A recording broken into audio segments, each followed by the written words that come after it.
एक और क्वेश्चन नए सिचुएशन के साथ। पिछले वाले वीडियो में हम लोगों ने देखा एरियर है बट कंपनी ने अभी फॉरफिट नहीं किया था, उसी समय उसी वक्त कंपनी ने डिमांड किया just show me the balance sheet, हम लोगों ने कर लिया। अब इस नए सिचुएशन के क्वेश्चन को देखते हैं। मैं बड़ा इंटरेस्टिंग वे में आपको स्टेज बाय स्टेज दिखा रहा हूं किस स्टेज पे कंपनी ने बैलेंस शीट मांगा है आपसे। Okay, let's read the question, this fresh question. Richa limited has been registered with, तो फिर से अपने काम की बात हर बार की तरह, ऑथराइज शेयर्स, मैं आपके जस्ट हेल्प के रेफरेंस के लिए लिख रहा हूं। दिस टाइम ऑथराइज शेयर्स 1,50,000, फिर से face value ₹10 each, authorise shares 150, company has issued 1 lakh shares, so issued shares out of 150, 1 lakh is being issued. Payable as follows, breakup clear दे दिया, application 2, allotment 3, first call 3, final call 2. So easy, 4 installment. Applied shares 90,000, applied shares 90,000. okay, since it is under subscription तो company ने किसी को छांटा नहीं, all have been allotted. ये सारे 90,000 जो भी अप्लाइड शेयर्स थे यही एक्चुअली अलॉट किए गए, नो टेंशन एट ऑल। क्या बोल रहा है question? All the money were duly received except second call on 3,000 equity share. यहां तक पढ़ने में एकदम सिमिलर साउंड करता है जो हम लोगों के क्वेश्चन नंबर 14 में था। वहां भी एरियर था फाइनल कॉल पे, यहां भी एरियर है फाइनल कॉल पे। तो फिर नया क्या है सर? नया ये है, इस बार कंपनी ने उस डिफॉल्टर के शेयर्स को क्या कर दिया? फॉरफिट कर दिया, और हमें दिखाना है बैलेंस शीट कब? फॉरफिट हो जाने के बाद। शुड नोटिस द डिफरेंस, सारा कुछ सिमिलर है। पिछली बार भी एरियर था पिछले वीडियो के क्वेश्चन में, इस बार भी एरियर है, बट इस बार जरा सा मामला आगे बढ़ गया। एरियर होने के बाद कंपनी ने फॉरफिट भी कर लिया। तो देखते हैं what is the मियर difference in that answer approach and this approach. Okay, बड़ा सिंपल, यहां तक हो गया। हम लोग अब नोटिस करते हैं कि हर बार की तरह ऑथराइज शेयर्स इधर ब्लैंक है, यहां पे अभी आप ब्लैंक फिल करेंगे, मैंने आंसर में लिख दिया है पहले, just you fill here it is blank. Okay, हम लोग ये नोट 1 को जूम कर रहे हैं, डिटेल देख रहे हैं, और तब लास्ट में ये 894 कैसे आएगा नोटिस करना, ध्यान से देखना। लास्ट में ये डिसीजन आएगा कि वाई इट इज करेक्ट 8,94,000। हर बार की तरह ऑथराइज शेयर्स 1,50,000, तो authorise capital 1,50,000 into full face value. Okay, so 15 lakh, so simple. Issued shares 1 lakh था, 1 lakh issued shares into face value again, so 10 lakh, ये भी सही है, पेयर लाइन से क्लोज हो गया, सब सही है। अब असली मुद्दा आया सब्सक्राइब्ड कैपिटल में। अभी पिछले वीडियो में हम लोगों ने देखा कि सब्सक्राइब्ड कैपिटल में कुछ अमाउंट पूरा मिल गया, कुछ शेयर्स पे पूरा मिल गया, उसको हम लोगों ने एंड फुल्ली पेड अप में डाला था, और जिस पोर्शन में एरियर था उसको but not fully paid up में डाला था, याद है ना? इस क्वेश्चन में भी बोलोगे कि सर 3,000 शेयर्स पे एरियर तो है, हाँ, लेकिन इस बार फॉरफिट हो गया, तो फॉरफिट हो जाने की वजह से अब वो but not fully paid up में नहीं जाता। ये बारीकी समझना होगा। कब जाता है? एरियर हो लेकिन before forfeiture if we are showing the balance sheet, तो फिर वो calls in arrear account balance sheet में शो होता है, और वो but not fully paid up sub head के नीचे शो होता है। इस बार भी एरियर है, मैं कहां डिनाई कर रहा हूं। There is again arrear on 3,000 shares, then what is the difference? This shares being forfeited, और जब भी फॉरफिट हो जाएगा तो अब हम लोग but not fully paid up में नहीं शो करते। All details will be shown in subscribed and fully paid up. Okay, clear हो गया ये?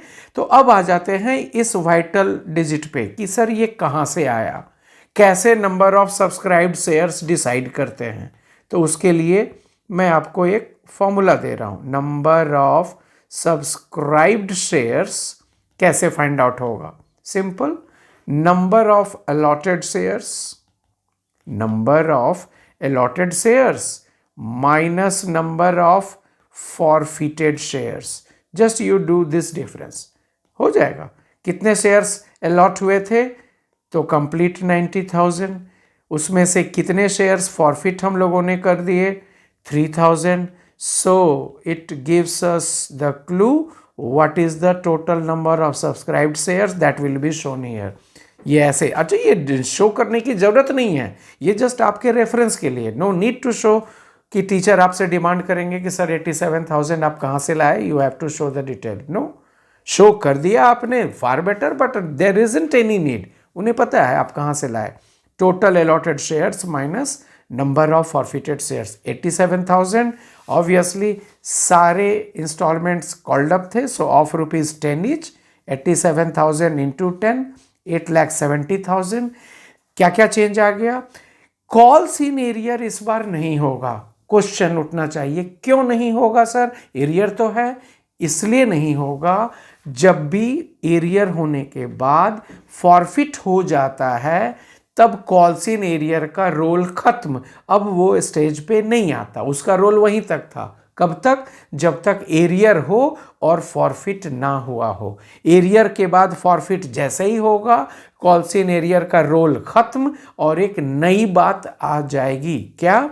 कि जैसे ही फॉरफिचर होगा, there may be situation that there may be some balance left in share forfeiture account. भाई फॉरफिचर हुआ तो फॉरफिचर एंट्री आपने देखा कि फॉरफिचर अकाउंट को क्रेडिट करते हैं. शेयर फॉरफिचर अकाउंट क्रेडिट होता है ना, तो वो चीज यहां नोटिस करना है. Due to that some balance will be left. कितना बैलेंस लेफ्ट होगा, that is also to be shown. अब चलते हैं, एनर्जी लगाते हैं कि from where this 24,000 have been shown. कहां से ये बैलेंस बचा? तो इसे हम लोग पहले इरेज कर लेते हैं.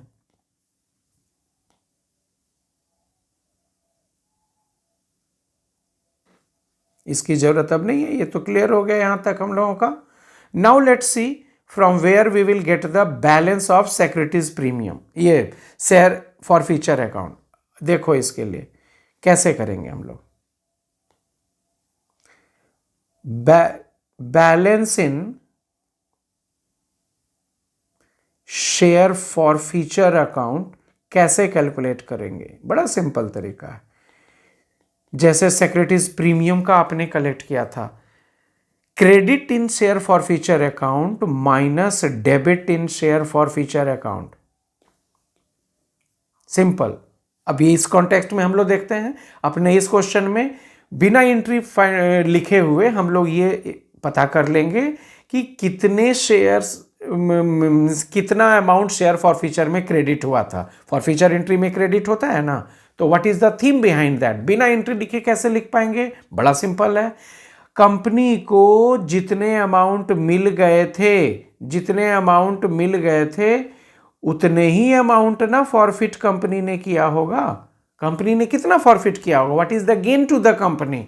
The amount already received, the amount already received. तो ये तीनों इंस्टॉलमेंट मिला था, सो क्रेडिट हो गया कितना? 2 + 3 + 3, ₹8 मिल गया था उस डिफॉल्टर शेयर होल्डर से, और डिफॉल्टर शेयर होल्डर के शेयर्स थे. So amount credited in forfeiture entry is 3,000 into ₹8. This is the amount credited in share forfeiture account. अब सोच लेते हैं कि sir share forfeiture account debit भी हो सकता है. यस. कब होता? जब री इशू में लॉस पे होता. तो खैर इस क्वेश्चन में री इशू है ही नहीं, होने के लिए 2 बार और डेबिट भी हो सकता है. एक बार री इशू के समय लॉस सफर्ड के लिए, और एक बार जो ट्रांसफर टू कैपिटल रिजर्व करते हैं. तो मैंने लो प्लेस उनका भी शो कर दिया. Amount credited in share forfeiture account minus, since here reissue is not there, so there isn't any amount lost on reissue. Since there isn't any reissue, तो capital reserve जाने का सवाल ही नहीं उठता, तो ये भी नील हो गया. तो अल्टीमेटली बैलेंस कितना बच गया? ₹24,000. यही 24,000 यहाँ शो होता है. और अब 8,70,000 जो नॉर्मल सब्सक्राइब्ड कैपिटल का अमाउंट था, शेयर फॉरफीचर अकाउंट को भी उसी शेयर कैपिटल के लिस्ट में ऐड करेंगे। सो अल्टीमेटली शेयर कैपिटल का अमाउंट हो गया 8,70,000 plus 24,894। This 8,94,000 is to be written here. तो कई चीज नोटिस करते जा रहे हैं, एरियर है और फॉरफीचर हो गया तो कॉल्सियन एरियर का रोल खत्म। अब शेयर फॉरफीचर नया किरदार सामने आ जाएगा स्टेज पे, और वो तब यहां शो करेंगे जब उसमें कुछ बैलेंस बचेगा। आगे के और वीडियोस में हम लोग ये भी देखेंगे कि कई बार इसमें कुछ बैलेंस नहीं बचेगा। मैंने ये नहीं कहा कि जब भी फॉरफीचर होगा तो शेयर फॉरफीचर अकाउंट यहां हम लोग शो करेंगे ही करेंगे, नहीं, बैलेंस बचेगा तो करूं ना, करने को तो तैयार हूं, but there must be some balance left in this share forfeiture account. कब बचेगा? दो सिचुएशंस में इसमें बैलेंस बचते हैं, ये भी आज सीख लो आप। कब कब बचेंगे बैलेंस शेयर फॉरफीचर अकाउंट में? There are only two situations, when balance it is being presented before reissue, जो अपना ये वाला केस है, और एक दूसरा है रीजन जब पार्शियल रीइश्यू होगा तब भी बैलेंस बचेगा। वो हम लोग देखेंगे, अपकमिंग वीडियोस में देखेंगे कि पार्शियल रीइश्यू वाले में भी शेयर फॉरफीचर का बैलेंस बचेगा, तो यहां बैलेंस में लिखाएगा। फॉरफीचर हुआ, रीइश्यू नहीं हुआ, तब भी बैलेंस बचेगा, तो यहां इस आंसर में 15 नंबर रीचा लिमिटेड में लिखाया। फुल रीइश्यू में नहीं बचेगा, वो हम लोग अपकमिंग वीडियोस में देखेंगे। सो ये स्टे ट्यून्ड।